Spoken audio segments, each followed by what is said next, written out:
আসসালামু আলাইকুম। সবাইকে স্বাগত জানাচ্ছি বিডি ভিউজে। আপনাদের সাথে আছি আমি ফারজানা নিসা। যুক্তরাষ্ট্রে ৫ নভেম্বরের প্রেসিডেন্ট নির্বাচনে ডোনাল্ড ট্রাম্প বিজয়ী হওয়ার পর তাকে টেলিফোন করে অভিনন্দন জানিয়েছেন সৌদি যুবরাজ মোহাম্মদ বিন সালমান। এ সময় তিনি দুই বন্ধু প্রতিম দেশের মধ্যে বিরাজমান ঐতিহাসিক ও কৌশলগত সম্পর্ক আরও জোরদার করতে সৌদি আরবের আকাঙ্ক্ষার কথা তুলে ধরেছেন।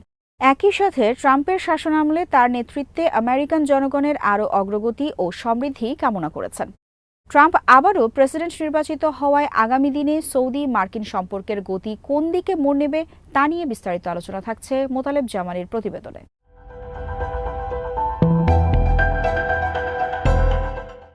2016 থেকে 2020 সাল পর্যন্ত ট্রাম্প প্রেসিডেন্ট থাকার সময় সৌদি মার্কিন সম্পর্ক নতুন মাত্রা লাভ করেছিল। ট্রাম্প ক্ষমতা ছাড়ার পরও সৌদি আরবের সঙ্গে ট্রাম্পের পারিবারিক ও তার ঘনিষ্ঠ সহযোগীদের ব্যবসায়িক সম্পর্ক বজায় রয়েছে।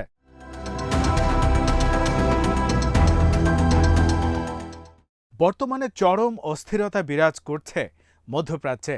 গাজা উপত্যকা ও লেবাননে ইসরায়েলের হামলা এবং ইরান ও ইসরায়েলের মধ্যে পুরো মাত্রায় যুদ্ধ শুরুর আশঙ্কায় উদ্বিগ্ন উপসাগরীয় অঞ্চলের দেশগুলো।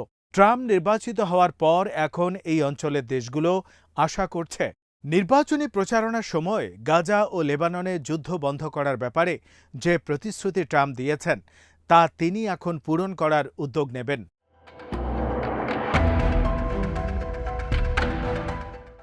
হোয়াইট হাউসের ক্ষমতা হস্তান্তরের প্রক্রিয়ার সময়টিতে অর্থাৎ ট্রানজিশনাল পিরিয়ডে ট্রাম্প যুদ্ধ বন্ধের ব্যাপারে ইসরায়েলের সাথে কথা বলবেন এমনটাই প্রত্যাশা করছেন আরব বিশ্বের নেতারা। তবে বিশ্লেষকরা মনে করছেন বিদায়ী বাইডেন প্রশাসনের চেয়ে ট্রাম্পের অবস্থান অনেক বেশি কট্টরপন্থী হওয়ায় যুক্তরাষ্ট্রের পররাষ্ট্রনীতির কয়েকটি ক্ষেত্রে বড় ধরনের পরিবর্তন আসতে পারে।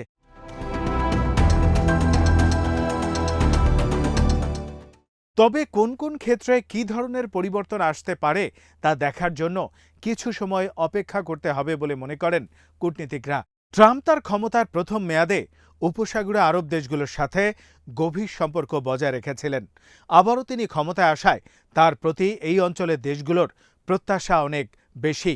বিশেষ করে সৌদি আরব অনেক কিছুই আশা করছে ট্রাম্পের কাছ থেকে, কারণ 2016 সালে প্রথমবার প্রেসিডেন্ট নির্বাচিত হওয়ার পর 2017 সালে ট্রাম্প তার প্রথম বিদেশ সফরের স্থান হিসেবে সৌদি আরবকেই বেছে নিয়েছিলেন।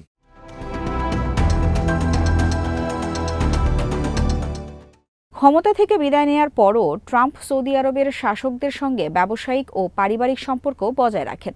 চলতি বছরের মার্চ মাসে Republican senator Lindsey Graham Saudi আরব সফরকালে তার উদ্যোগে ট্রাম্প এমবিএস-এর সাথে টেলিফোনে কথা বলেন। এ সময় তিনি মার্কিন নির্বাচন সহ বিভিন্ন বিষয় নিয়ে এমবিএস-এর সাথে কথা বলেন।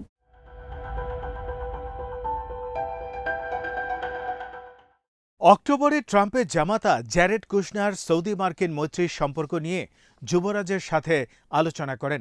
ট্রাম্পের প্রথম মেয়াদে তার সরকারের মধ্যপ্রাচ্য নীতি নির্ধারণে গুরুত্বপূর্ণ ভূমিকা রেখেছিলেন কুশনার। সে সময় তিনি আরব দেশগুলোর সাথে ইসরায়েলের কূটনৈতিক সম্পর্ক স্থাপনে আব্রাহাম চুক্তি স্বাক্ষরের উদ্যোগ নিতে পরামর্শ দিয়েছিলেন ট্রাম্পকে।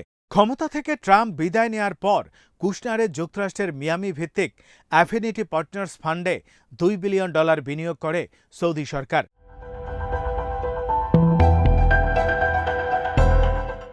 রয়টার্সের এক প্রতিবেদনে বলা হয়েছে, বিগত কয়েক বছর ধরে ট্রাম্প পরিবার ও ট্রাম্পের কয়েকজন ঘনিষ্ঠ সহযোগী সৌদি আরব ও উপসাগরীয় সহযোগিতা পরিষদের অন্য সদস্য দেশগুলোতে বড় ধরনের ব্যবসায়িক কর্মকাণ্ড পরিচালনা করে আসছে।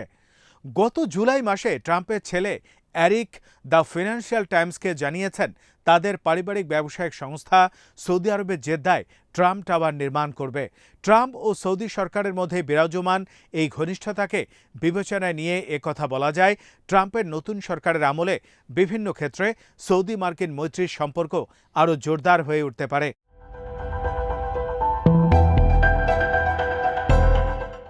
মার্কিন প্রেসিডেন্ট নির্বাচনের অল্প কিছুদিন আগেই বাইডেন প্রশাসন ও সৌদি সরকার দুই দেশের মধ্যে একটি নিরাপত্তা চুক্তি স্বাক্ষর করা নিয়ে আলোচনা শুরু করেছিল।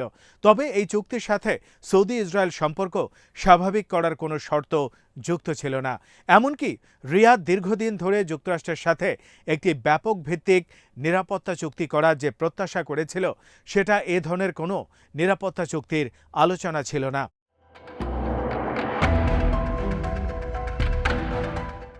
ট্রাম্প দায়িত্ব গ্রহণের পর দুই দেশের মধ্যে ব্যাপক ভিত্তিক একটি নিরাপত্তা ও প্রতিরক্ষা সহযোগিতা চুক্তি হতে পারে বলে মনে করেন বিশ্লেষকরা। কারণ এর আগে ট্রাম্প ক্ষমতায় থাকার সময় ইসরায়েলের সাথে রিয়াদের সম্পর্ক স্বাভাবিক করার চুক্তির আলোচনায় সৌদি আরবকে অস্ত্র প্রদান ও বিদেশি সরাসরি আক্রমণ থেকে রক্ষা করার অঙ্গীকারের পাশাপাশি বেসামরিক পারমাণবিক কর্মসূচি বাস্তবায়নে সৌদি আরবকে যুক্তরাষ্ট্রের সহযোগিতা করার বিষয়টিও অন্তর্ভুক্ত ছিল।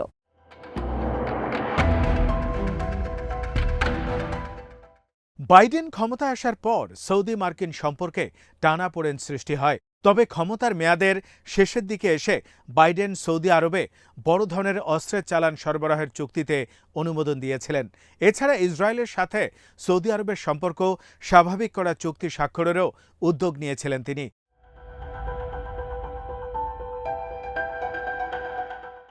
কিন্তু গত বছরের ৭ই অক্টোবর ইসরায়েলে হামাসের হামলার পর সেই আলোচনা বন্ধ হয়ে যায়।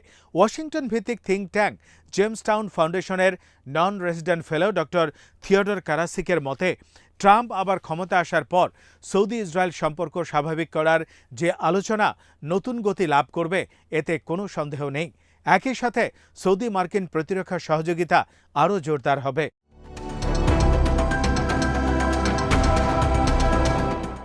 তবে মধ্যপ্রাচ্যের যুদ্ধাবস্থা ও ভূরাজনৈতিক পরিস্থিতিতে সৌদি সরকার খুব সহসাই ইসরায়েলের সাথে সম্পর্ক স্বাভাবিক করার চুক্তি স্বাক্ষরে রাজি হবে না বলে মনে করেন ওয়াশিংটন ভিত্তিক গবেষণা প্রতিষ্ঠান FINR এর বিশ্লেষক জিসান শাহ।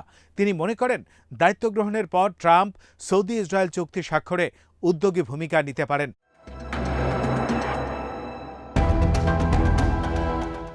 গাজায় ইসরায়েলি গণহত্যাকে কেন্দ্র করে মধ্যপ্রাচ্যে বিরাজমান উত্তেজনাকর পরিস্থিতির কারণে সৌদি আরব এখনই ইসরায়েলের সাথে সম্পর্ক স্বাভাবিক করার পথে হাঁটবে না।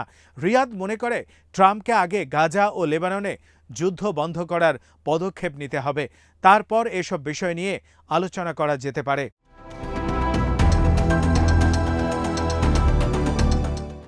সম্প্রতি সৌদি আরবের রাজধানী রিয়াদে আরব লীগ ও অর্গানাইজেশন অফ ইসলামিক কোঅপারেশন বা OICর যৌথ শীর্ষ সম্মেলনে মুসলিম বিশ্বের নেতারা যোগ দেন। এই সম্মেলনের মূল উদ্দেশ্য স্বাধীন ফিলিস্তিন রাষ্ট্র প্রতিষ্ঠার মাধ্যমে ফিলিস্তিন সংকটের সমাধান করা। এই সম্মেলনে ফিলিস্তিন রাষ্ট্র গঠনের পাশাপাশি লেবানন সহ মধ্যপ্রাচ্যের বিভিন্ন সংঘাত বন্ধে কার্যকর পদক্ষেপ গ্রহণ এবং আন্তর্জাতিক সম্প্রদায়ের ওপর চাপ প্রয়োগের বিষয়ে বিস্তারিত আলোচনা করা হচ্ছে।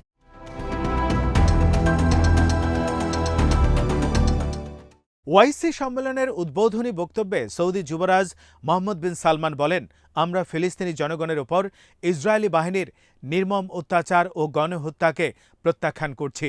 তিনি অবিলম্বে গাজা ও লেবাননে ইসরায়েলের সামরিক আগ্রাসন বন্ধ করার আহ্বানও জানিয়েছেন। একই সঙ্গে তিনি একথাও বলছেন, ইসরায়েল ইরানে হামলা চালাতে পারবে না। ইরানের সার্বভৌমত্বের প্রতি ইসরায়েলকে অবশ্যই সম্মান দেখাতে হবে।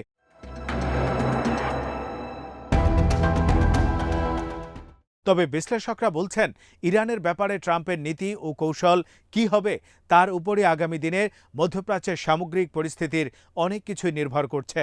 কারণ আগেরবার ক্ষমতায় থাকার সময় ট্রাম্প ইরানের সাথে আন্তর্জাতিক সম্প্রদায়ের স্বাক্ষরিত পরমাণু চুক্তি থেকে যুক্তরাষ্ট্রকে বের করে এনেছিলেন।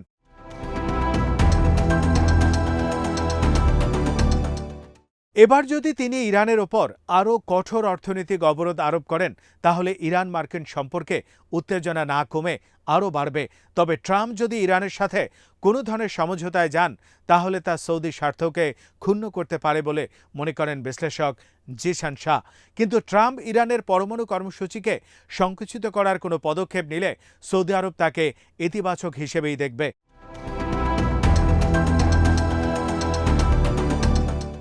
ট্রাম্প সৌদি আরব, আরব আমিরাত, মিশর এই অঞ্চলে যুক্তরাষ্ট্রের অন্যান্য অংশীদারদের সাথে সম্পর্ক জোরদার করার পাশাপাশি ইয়েমেনের হুথি বিদ্রোহীদের উপর চাপ বাড়াতে পারেন।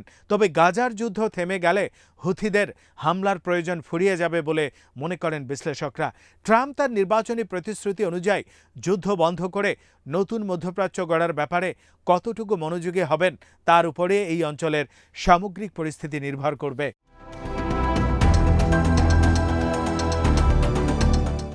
আজ এখানেই শেষ করছি। সবাই ভালো থাকুন, সুস্থ থাকুন আর দেখতে থাকুন বিডি ভিউজ। চ্যানেলটি ভালো লাগলে সাবস্ক্রাইব করুন, সংযুক্ত থাকুন আমাদের ফেসবুক পেজে। আল্লাহ হাফেজ।